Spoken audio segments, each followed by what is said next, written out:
Because we have still some time for questions. So not only hands to be raised, just also with some words behind. Yes, sir, and then the second one here.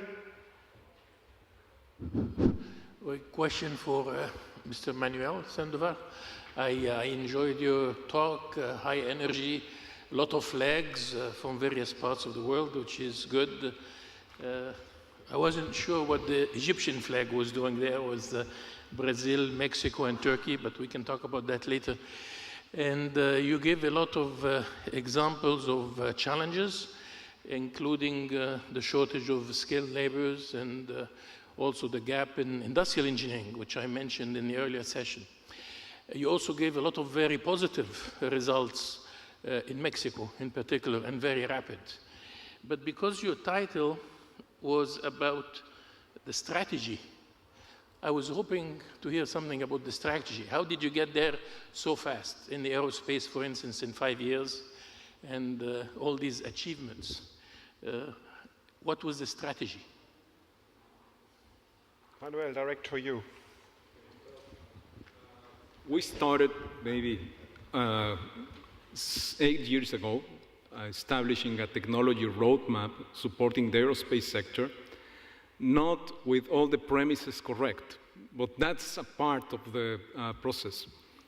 We started thinking that we were able to convert the automotive industry into the aerospace, but since the automotive industry was not exactly working in low volume, high mix, it was difficult to transfer these kind of methodologies from the automotive to the aerospace. So we started from zero. And we established some specific steps in which this aerospace sector in Mexico should evolve. First, to establish an organization coordinating all the industry. Second, to establish an organization coordinating all the universities, the Confederation of Mexican Universities for the Aerospace Sector. And I think the most valuable thing about this is that we were able to coordinate academy, industry, and government with one goal. Exactly, to establish a cluster for the aerospace industry in Querétaro, and then we attracted some investment, and we helped investors mainly with education. We established an agreement with Bombardier to have a university preparing specifically with the needs of Bombardier. So we started that university at the same time that Bombardier started operations in Mexico. And the aerospace technology roadmap was the guideline for the 3 areas, government, academy, and industry, on how to develop the sector in Mexico. But I think the most important part of this situation is the adaptability of the Mexican talented people. They were able to transfer their skills from one sector to another almost very smoothly. So I think that's the most important advantage. Thank you very much. The next question, just in the front here. Yes, for our last speaker, I was, and the previous speaker, Ms. Saraceni, I'd be interested in your views on the advantages of public venture capital 4 times removed from the region as compared with private efforts such as your own. And you can't hear me? I'm sorry. Did you hear my question? And for you, the question is twofold. One, I understand that a lot was invested and that this must be good. Like the defense budget in the US, the bigger, the better. It must be good. So what happened? What happened with the investment? You know, were there any results? And lastly, if you had to identify the worst impediment to startup companies, would it be the taxation, would it be the regulation, or would it be your bankruptcy laws? So first was to Bill, or is that correct, or was it directly all to Jose? The first one, I think, was to Diana. First one is to Madame Saraceni.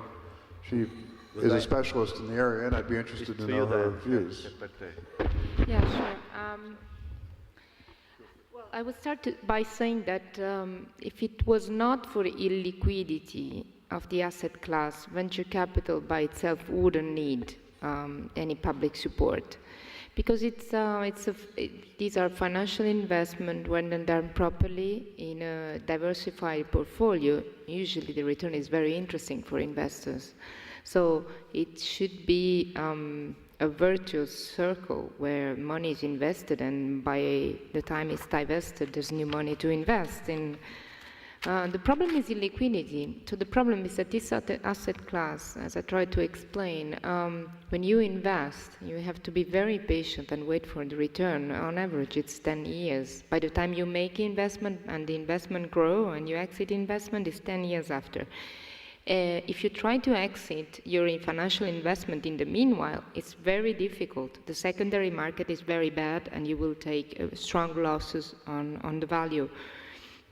So this is the scary factor, and this is where there are less and less private resources flowing into the sector itself. As a result, I found very virtuous that public resources which are interested in creating jobs, which is a consequence of our type of investment, or are interested in promoting R&D, promoting patents and the technology in general in countries, to come and rescue in a way, or at least supply. In Europe, I think at the moment is about 40% of the capital is supplied by public authorities. I think it's very the combination works very well. So I think this is really the best when the private capital is combined with public. I think when public capital is managed separately, only with the logic of creating jobs, or that's a different story, and I can hardly think of success stories around Europe of this type. Okay. José? So I think part of the first question Diana already answered, as far as I can understand, because here the feedback, I really can't hear you well. So as far as I understand, you asked me about there was a big investment, and where are the results? This was your first question. So and you were asking in my opinion, if I think that the investment should keep on. Well, the answer Diana already mentioned. I mean, in Europe we have invested a lot with the public resources in primary investigation initially, and the trend has been moving towards a more market approach in the recent years, and I'm afraid that we still don't have time enough to give you an analysis of the results, because this is a long cycle, as Diana mentioned. I mean, most of these investments were last 10 years, or even less than that, or even earlier, just later than that. So we don't have results to show, although it is more or less, there is a consensus in the market that there should be really, the public money, there should be in partnership, invested in partnership with the private ones, just to try to, let's say, to increase their willingness to invest in this asset class, which is difficult in Europe. We don't have the same, let's say, history of the same propension for risk-taking like the individual Americans or the pension funds like the American market has. So it's difficult to get really investors to co-invest even with the state money sometimes. But I mean, we need to invest, to keep investing, because otherwise we'll just cut the potential that we've been creating in the last years. So this is absolutely crucial for Europe to keep investing and eventually to keep spending some money in investigation that will end up not creating the initially expected value. But okay, but the results, figures, maybe the number of patents that is increasing quite steadily. I mean, maybe the number of new fast-growing companies that is actually, after the first round, they are all immigrating to the other side of the Atlantic, or they are being bought by one of the big corporations on the sector. But this is normal. This is a fact of life. I mean, we wish all that we could have big sharks buying our companies, even if it was in a second round or something. This is normal. Regarding the second question, that was what I consider the most important, if it is the tax policy, I couldn't hear this. I knew that you mentioned two other ones, but I couldn't hear. Regulation or bankruptcy laws? Bankruptcy laws, and the other one? Just tax. Well, just bankruptcy is fine. Tax and bankruptcy laws. Well, the answer is very easy in this case. Is both. In most of the European countries, is both. I mean, as you can imagine, there are important steps that are being taken at European level to try to also on the tax area evolve, but this is quite a very delicate political issue. As we know, we are 28, and it is not an easy question to solve. The bankruptcy law probably will be easier, although it's also quite tricky. Because, I mean, as you know, some of the countries have what we call the Anglo-Saxon basis on the bankruptcy laws. Others have more the French approach, and these are things with maybe more than 150 years in certain circumstances, which is not easy at all. But I mean, both are really important because the bankruptcy laws.